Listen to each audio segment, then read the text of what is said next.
Hi folks, I'm Doug Hensley, President of Hertz Real Estate Services, and I'm coming to you today with our July 2026 Midwest Farmland Market Update.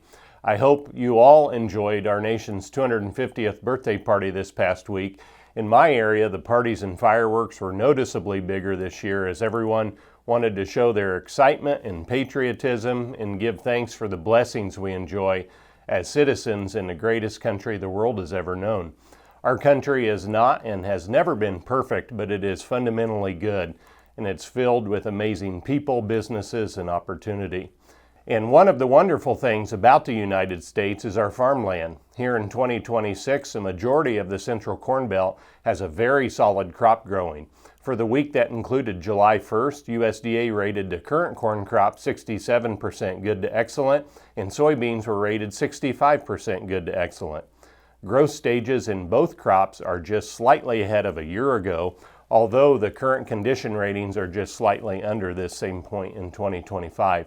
There was also a major USDA crop report released on June 29th that typically is a big commodity market mover, but this year it was less so as USDA acreage totals for corn and soybeans moved little from their prior estimates back in March.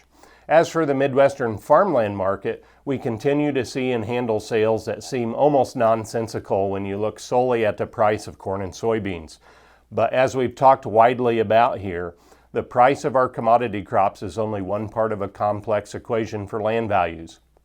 Low sale volumes, the quality of a farm relative to its neighborhood, local neighbor competitive dynamics, old money, new investment money, and 1031 exchange money, concerns with economic inflation and using farmland as a diversification hedge, and interest rate policy, it all plays into farmland values.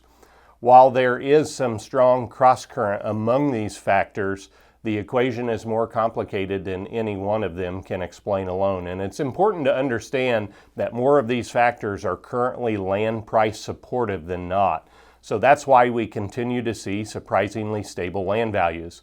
It's not a traditional seller's market, but it sure seems seller friendly to me.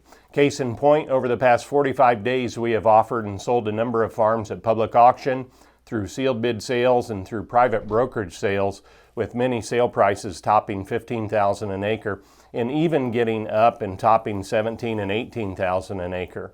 Nice farms for sure, but these recent sales reflect an ongoing underlying strength in the Midwest land market for quality farms, amid what is still a relatively weak profit environment in production agriculture.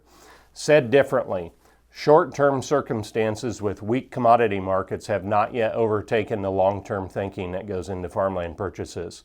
To the contrary, the land market remains very stable with more than regular glimpses of strength.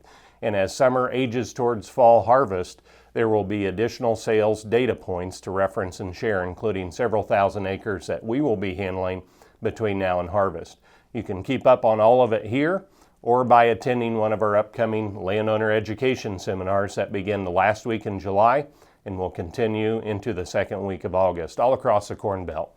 So whether on our next market update video or at a landowner seminar, we hope to see you soon. Take care, folks.